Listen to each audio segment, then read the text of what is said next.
शिक्षा वो शेरनी है, जो इसका दूध पिएगा वो दहाड़ेगा। डॉक्टर भीमराव अंबेडकर। दोस्तों, मांझी एजुकेशनल एकेडमी पे आप सभी का स्वागत है।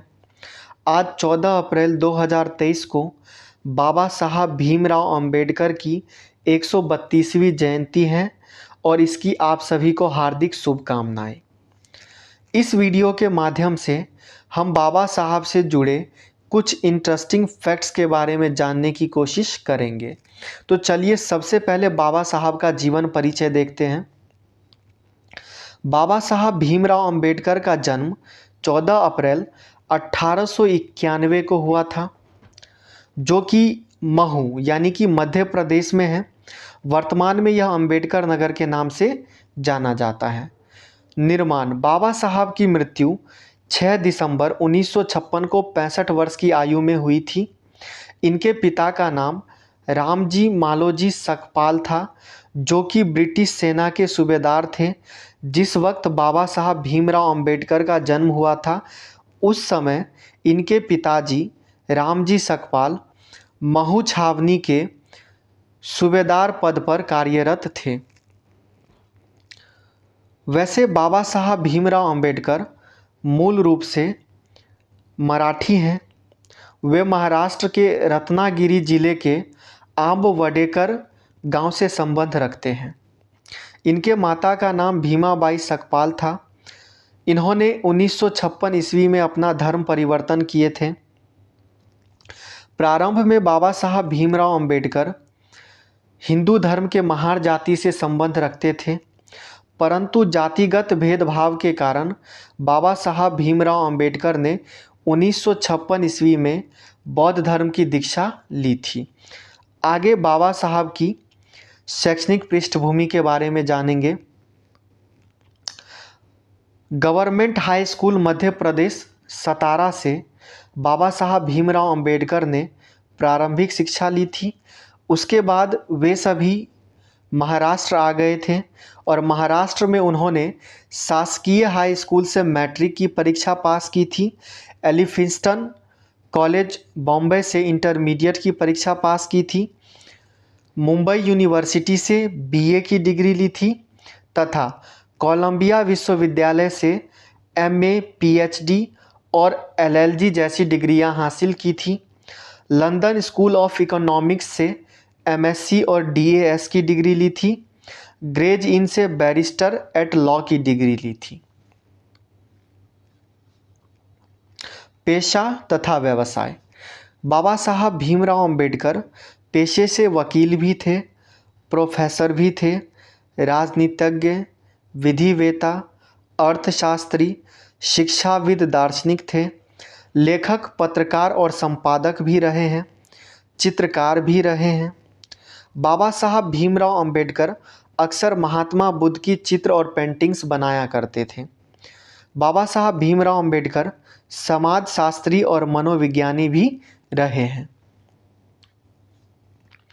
बाबा साहब भीमराव अंबेडकर ने तो वैसे 32 पुस्तकें लिखी थी, परंतु इनमें से कुछ इम्पोर्टेंट पुस्तकें हैं। एनिहिलेशंस ऑफ कास्ट अर्थात जाति प्रथा का विनाश, और दूसरी पुस्तक है द प्रॉब्लम ऑफ रूपी, its origin and it's solution. इसी पुस्तक के आधार पर भारत का केंद्रीय bank RBI, reserve bank of India की स्थापना 1 अप्रैल 1935 को की गई थी। वर्तमान में जो नोटबंदी लागू किया गया था, वो भी आइडिया इसी पुस्तक से ली गई थी।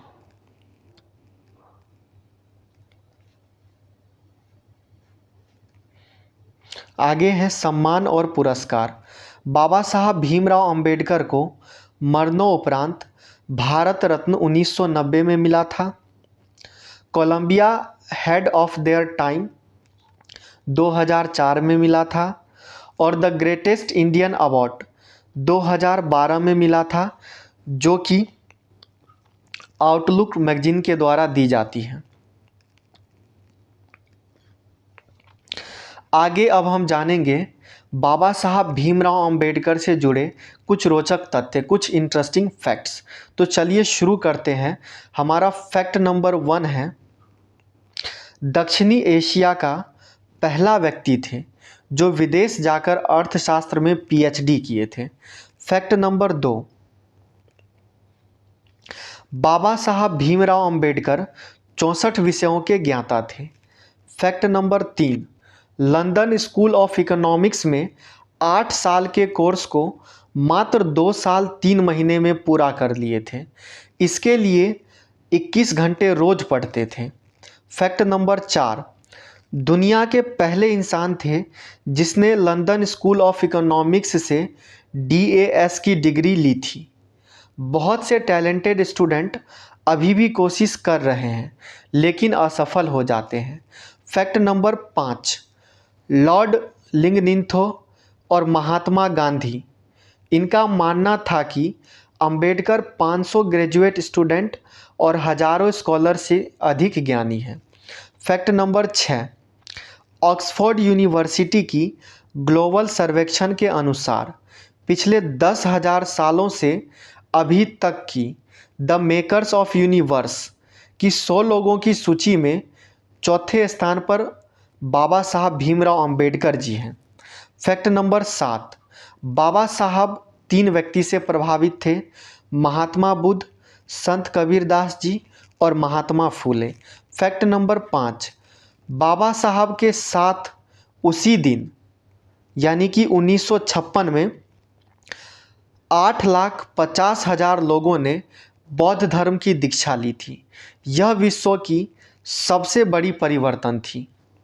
फैक्ट नंबर 9, पिछड़ी जाति का पहला वकील बाबा साहब भीमराव अंबेडकर थे। फैक्ट नंबर 10, बाबा साहब भीमराव अंबेडकर को सिंबल ऑफ नॉलेज के नाम से भी जाने जाते हैं। और अंत में बाबा साहब का एक ही नारा है, शिक्षित बनो, संगठित रहो और संघर्ष करो। इसी के साथ जय हिंद, जय भारत, जय संविधान और जय भीम दोस्तों।